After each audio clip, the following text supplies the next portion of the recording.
Pop music. Hello, darlings. It's just gone 11 o'clock at night, and I decided I'd pop in and talk bollocks, largely about music and radio and life in general. Is it 'cause I is lonely? Not really. I kind of enjoy my own company, which is just as well, because there's probably a lot of people who don't enjoy it. Voiceover work's just been really good, so that's been consistent. And it never ceases to amaze me at times just how much you can earn for doing so little. Yeah, like I made, well, no, talking about money is vulgar, isn't it? I don't mean it like that. It's not like I'm setting the world alight or knocking anyone over. I'm just saying in terms of, you being the raw material. And it's like somebody saying, here, will you say these 3 lines and I'll give you 100 quid? I mean, that happens. But yeah, I just been thinking to myself, I'm at a funny kind of age now. If the Lord spares me next month, I'm 62. And it's weird getting to this age. First of all, you kind of know to a degree the game is up. And yet, it's so odd because you feel so young. I think I've always been young-minded anyway.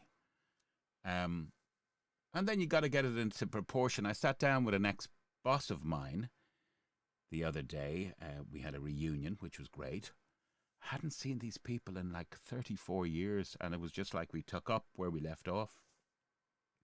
And we're sitting in this really nice restaurant, and he used to call me Young Mark, and he says, "What age are you, Young Mark?" And I said, 61, and he says, "Oh, you're only a young fella. I'm 82. And his mind was totally together as well. I mean, he was compos mentis. Now, that's not to say that everybody that age, has those kind of problems. No, but you think someone is slow on it. He remembered some of the stuff we used to talk about, back in the office in our sales days. And it's weird. I think it's all relative, really, isn't it? It's how you think about it. But I always had this awareness of time, and time getting on. And it's a joke. I mean, when you're in your 40s, you think that's kind of it, and it's not. It's not. I don't know how you feel about it.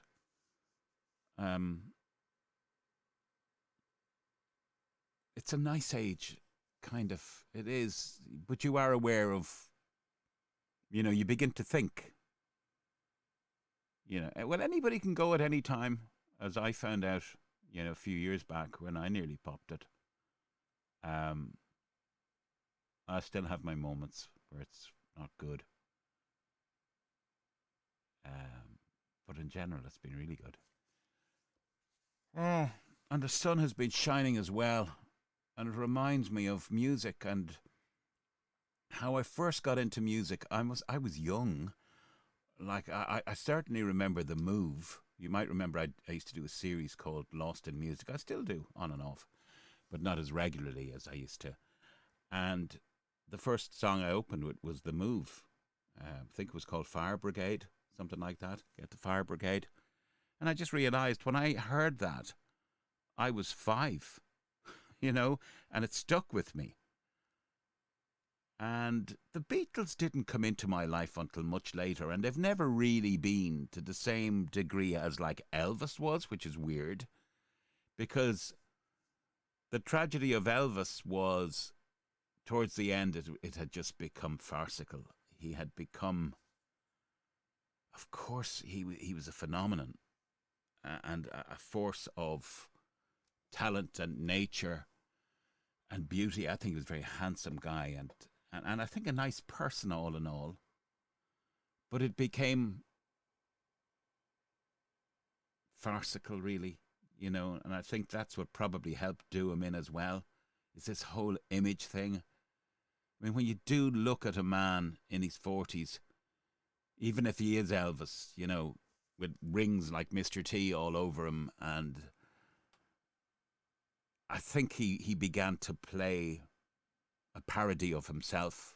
I think he felt he had to live up to this thing. And if you look at a lot of the later footage of him on kind of concert tours and stuff, where he was broken, really. I mean, he had the guys who were, okay, some people are good with people and they need people around them, but, these were guys that you could say they were parasites.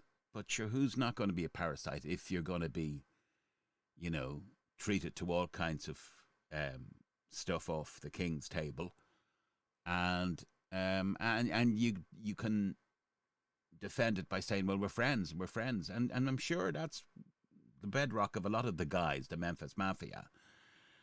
But the tragedy was he felt that he needed that kind of inner circle, you know. But maybe they kept him sane to a degree. Who knows? But it's just at the end you see, and of course, the drugs or medication, as he'd like to pass it off as, are taking their toll. But I saw footage of him before, and he feels he has to be the funny guy all the time. You know, he has to be on. And Robin Williams used to suffer from that as well, the feeling of having to be on all the time. And I'm not comparing myself, but, I used to get very animated about stuff, and maybe sometimes I still do. I'm not sure what that is within my psyche. It just is what it is. So maybe some people are just naturally like that, and yet I can go on radio, or I can go on something like this and give my all. I used to, certainly on radio. And paradoxically be really private, very private. So I don't know how that fits with people. I'm rambling. I know I'm rambling, but maybe it'll be an interesting ramble. I started to talk to you about music, the influence it has, the sound of electric guitars. I used to go around the house as a kid going, trying to do this noise. This was just a phenomenal noise. I used to hear the electric guitar. I thought it was the coolest thing. I remember a song by, I can't remember what they were called. The song was Beach Baby, Give Me Your Hand. That was that kind of happy California summer sound. I know in my head what that band was called, but I'm damned if I can remember it. And of course, the tragedy of the glittered thing was the music was fantastic, and he was just repulsive. And again, probably a victim of circumstances and temptation and all kinds of things. You can't defend it. But what I hate is when I was on radio one time, and there was I had a Gary Glitter track on because I was going through the 70s. And you get some fucker ringing up going, yeah, you can't play. I can play what the fuck I want. Do you know why? Because I can tell the difference between the singer and the song. I can tell the difference between the music. They're not totally intertwined. The songs were great. And it was brought home to me when I did get to talk personally to John Springate, is his name, one of the Glitter Band, one of the guitarists there, one of the nicest people you'll ever talk to. I think he's based in Wales now. Lovely man. Got talking to him about 8-9 years ago. And he was so down to earth. And he said, we hadn't got anything to do with all that. Gary would stay in the top hotel. We'd be in the local, whatever it was, Maldron or whatever. And they got maligned as well because of all that. And I still think that beat, that double drum beat, used to be, he was telling me they put some kind of cover or something over the drums to get that kind of sound. And the guitar, that haunting guitar noise, everything was tuned to A, the chord A. That's where it came about. They had a manager as well called Mike Leander, who was very much the impresario guy. And sometimes managers are just great, and he was good. Very awfully as well, Mike Leander was. John Springate, lovely guy. I know a few of them have passed away in the last few years. I hope to talk to him again. Um, and I got, I just felt so much in love with the bands and the 70s as well. Were just 70s and 80s. What amazes me now is my girls, they know all the 80s songs. They will sing along to a Madonna song or a Genesis song, or a Duran Duran song. They'll know all the songs because they're still played 40 years later. They're on rotation somewhere. They know the songs and they'll know the modern stuff as well. The crap, I call it. And of course, that's a thing, isn't it? You are going to diss modern music. Now, I talked to a guy in the radio business who's a few years older than me, not much. We were having this conversation one time, and I just said, is the music just shite? Or is it me? And he went, music is music. Well, I don't know. I don't know if Slap My Bitch Up is music. I don't think it requires an awful lot of um, mental battery power to compose something like that. But then again, you could say, well, do-wah, diddy-diddy-dum, diddy-do. Bollocks to you, Mark. How much acumen does it require to do a line like that? Well, I think it's a clever enough line, do-wah, diddy-diddy-dum, diddy. As opposed to something just crass and vulgar for the sake of being, to try and get a rise out of someone like Shock Jocks used to do years ago. So, you go profane. Oh, did you see that? Did you see that thing go by? I've been, no, maybe it might have been my watch flashing. Sorry. I get these Orby things sometimes in here, and I have been told by one of my Scary Era guests, she saw them, and she says, I know what they are. The spirits are visiting, which reminds me, new Scary Era coming out very shortly. What I'm going to do is I have some more recordings, but I'm going to incorporate a recent radio interview I did with the very brilliant Richie Allen on his show, and we talked about all weird and stuff like that, and strangeness and paranormal, and anyway, music. So that 70s decade, you had the glam. There was so much of a spectrum there. Probably like the 80s as well. You had the glam, then you had lots of middle of the road stuff, chirpy, chirpy, cheap, cheap, all that. Glam, of course, was Glitter and T-Rex, and one of my favourites, I have to say, The Sweet. I thought they were an amazing band. Fox on the Run, songs like that, Blockbuster, great image as well. Of course, Brian Connolly, beautiful looking front man. The rest of them weren't so hot, but I mean, he was classic, wasn't he? Aesthetic and, the hair, and it was very tragic as well. Alcoholism really took him. Mud, loved Mud, great fun group. Tragic as well, of course. The lead singer wasted away towards the end, died very young as well. I think he was only like 53 or something, Les Gray. And the drummer, I believe, can't remember his name now, just now, I think he took his life, and that was sad. Took his own life. I knew them all. I knew them all to look at, because the girly-looking guy, do you remember him? He went on to be still is a music producer, and has produced songs for like Groove Jet and, that big, I think maybe Kylie Minogue as well. Some really good ones. I'd say he will never have to work again if he doesn't want to. So yeah, they were fun, weren't they? Mud, they had, I mean, the initial one I heard was Dynamite, that track. And of course, the other one was Tiger Feet, which was just fun and still is a song I dare you not to dance to. It's just great. And of course, they were fun. And they had a little bit of a teddy boy image as well for a bit. Of course, where would we be without Slade? Remember they used to put Slade here, Slade, and you do that, and you were the coolest motherfucking thing. Slade, of course, Noddy Holder, and Jim Lee will never again have to work again. They penned Here It Is, Merry Christmas, so it's royalty time every year for them. And Dave, of course, these are great. Nigel, if you're looking, Brummy bands, of course, like ELO, fantastic. Mr. Blue Sky, love that track. Great upbeat track. So yeah, all the Brummie Brigade, of course, Duran Duran in the 80s, my favourite band. If the Lord spares me, I will be there when I'm back from the States. I will be there June 30th, Malahide Castle. Ah, God, so disco, of course, that erupted. Punk again in the mid 70s, you know, totally diverse. Loved disco, totally loved it. Loved the Bee Gees. Um, and the track I thought was an outstanding track as well, of course. We all know Donna Summer.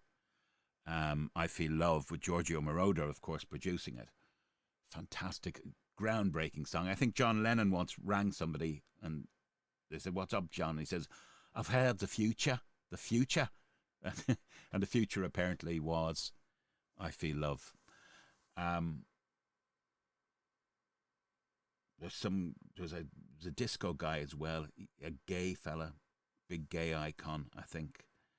Not Sylvester, who also was. Sylvester, of course, Mighty Real. I love that track. You make me feel. Again, it's the beat. The beat had everything to do with the young Mark Manning. Um, and then towards the end, you know, we started veering towards the 80s. And then electro. At the beginning, you had bands like Yazoo, of course, Depeche Mode. I used to think I was posh by saying Depeche Mode. It's wrong. It's Depeche Mode. Um, they started finding their way. So very early 80s again. Got a bit sleazy there for a while with, remember that song?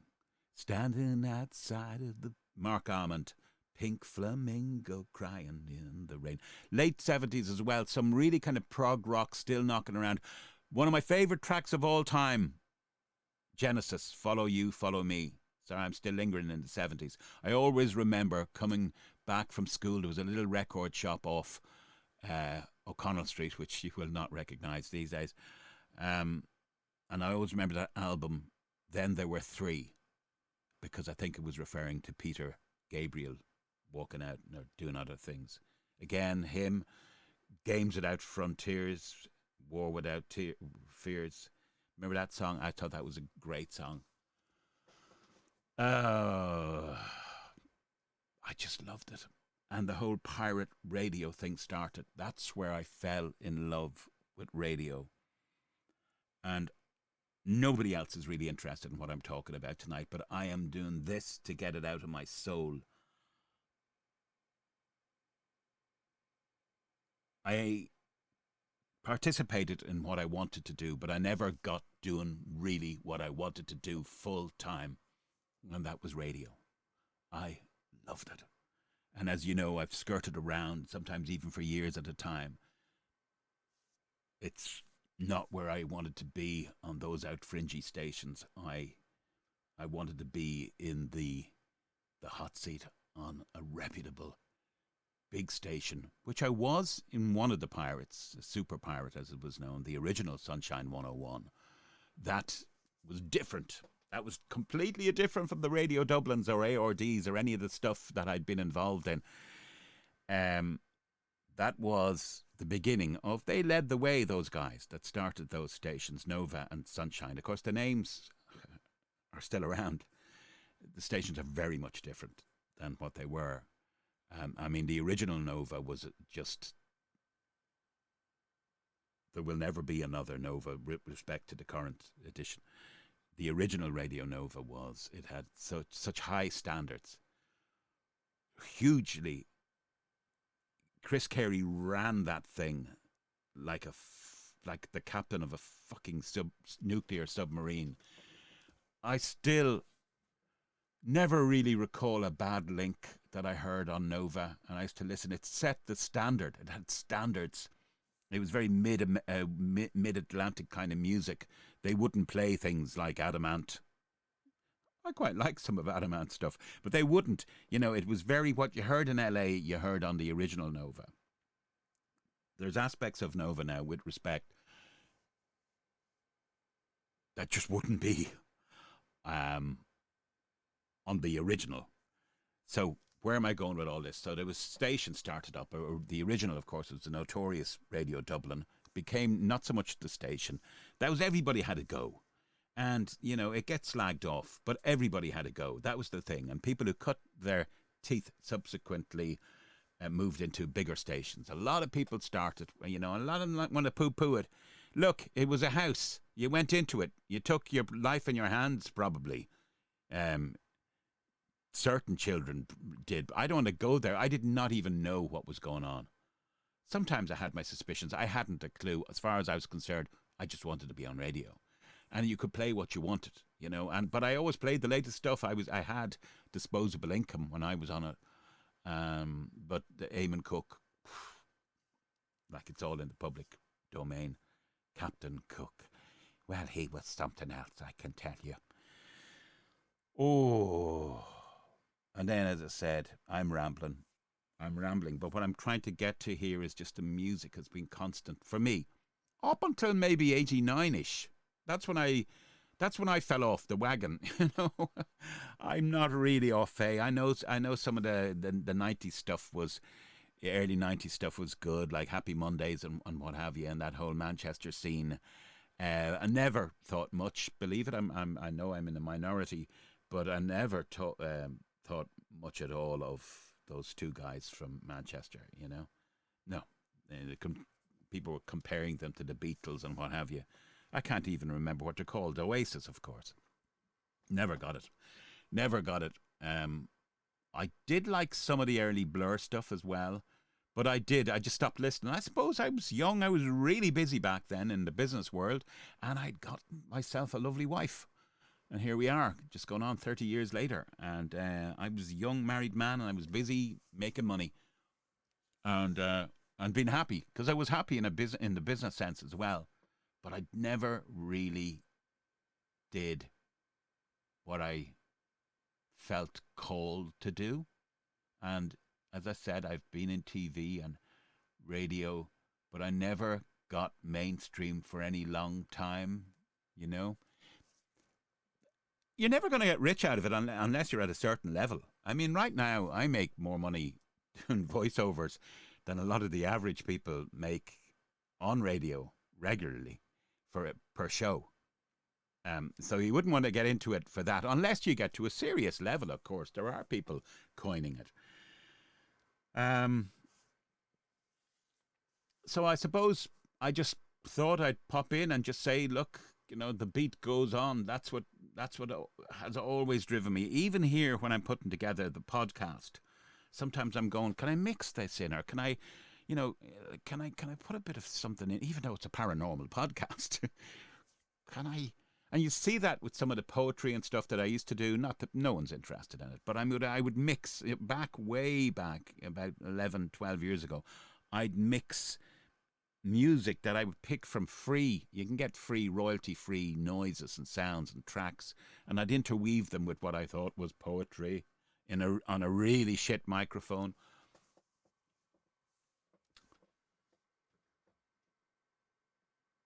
You know what? Isn't everything that bit better when the weather is like we've had it here in Ireland and England for the last few days? It's just been super.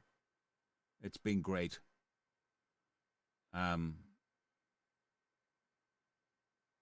If you want to get in touch, by the way, I think the old emails are still there. This much is true at protonmail.com.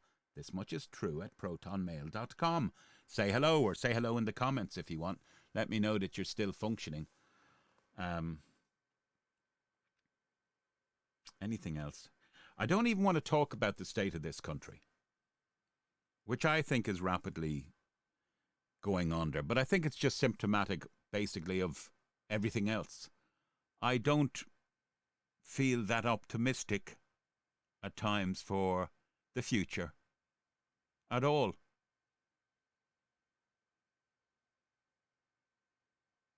And sometimes I do. I think AI is not necessarily the worst thing in the world. It's not necessary. I think it's quite amazing. Do you know that it takes nearly a glass of water to just process an AI search as opposed to a normal Google search? Now, they were worried about climate change. People as well, in general are just, dumbed down, um, not the most intelligent. Of course, there are. Listen, don't. I'm not an egghead here. I'm just saying, in general, though, the standard. But what I'm aware of when I say something like that is that generations before would have thought my generation was shit, and I'm not. I don't really want to get into that because there are some very brilliant young people. I come across them actually on Scary Era. I come across them. Very brilliant young men and women who are interested in all kinds of things. I think that was a cat there going meow. Behind me. Sometimes I get squirrels up here. You know. What has a hazelnut in every bite? Squirrel shit. Remember that? No, no, you don't. Of course you don't. I've been taking to listening to Steve Coogan on some of his books. They're quite funny. I don't even buy the audio book. You just go into YouTube and you just go Steve Coogan, Big Beacon, whatever his books are. And they're there free. And I listen to them because I just like that kind of humor. I just like that. I just like Alan Partridge's world. A lot of people say maybe I am a bit of Alan Partridge. I don't think so though, because that guy is so fucking funny, isn't he? Steve Coogan. I think he's brilliant. And then, that's it as well, isn't it? Everything changes. Humor changes. Like no relation. Bernard Manning. Yeah, I know he was abhorred, and yet his neighbour, who was an Indian, said, look, one of the nicest people I've ever met. Stood up for him. Of course, double chin, racist, da-da-da-da. Sometimes, look, I think I heard him interviewed one time, and he said, look, it's either funny or it isn't funny. He said, that's comedy. You can analyse it to death, you can get offended or something, but you shouldn't be because it's humour. But he says, it's either fucking funny or it's not funny. It's either funny or it's not funny. And at times he was very funny. And he was of his time. Before people get all their knickers in a knot, you are of your time. And if you're going around being so sanctimonious now, do you know what? We're certainly on the road to 1984. Way ahead, I'd say, it on steroids. I wouldn't get too cocky with being offended because your rights to say something. It was George Orwell himself who said, if freedom means anything, it's the right to say things that people don't want to hear. But they're rapidly being eroded. You're being told now what to say, how to think, or you're being ostracized if you don't. I mean, they're that fucking disgusting word, cancelled. Disgusting. Send someone to Coventry. Why? Because you disagree with them, or you're afraid. That's the other thing. There's a load of people without balls around, because they want to go along to get along. Ooh, I'll do anything. And we saw that, of course, didn't we? Oh, we saw that. Yeah, we saw that a few years back. We saw that. Oh, I'll do anything. Just don't point the finger at me. I think that has affected people. That whole situation was a trauma inflicted on people, unnecessary. It was a trauma. I don't give a fuck what people think. Because you see, what they can't legislate for is instinct. And I think most people have they have, despite being dumbed down and all the rest of it, they know. It's like you generally know right from wrong. And I think there's an instinct that kicks in, and that you can't yet take from people. They seem to be quite willing to give it up. I can't even comment on what I saw something on TV tonight on the news.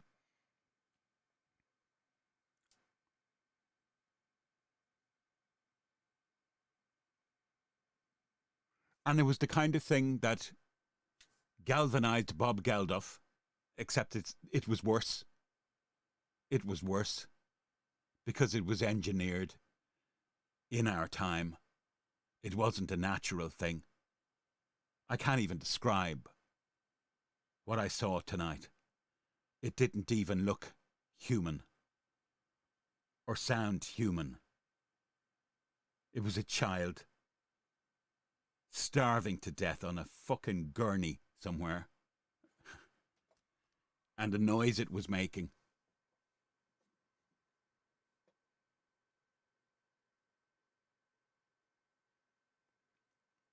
Ono and Bob are very quiet.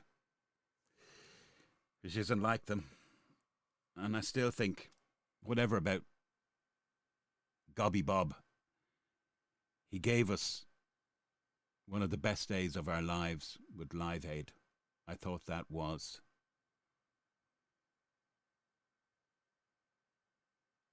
Do you know, if we jump back and see everybody dancing around in scrubs and in police uniforms like fucking children in what should have been their finest hour, no excuses. If we juxtapose that bizarre display with, say, Live Aid,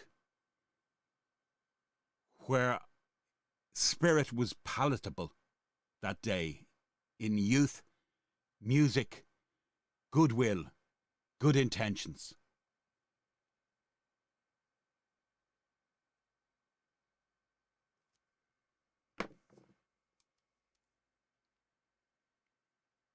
I'm thinking of that line from the song. What is it?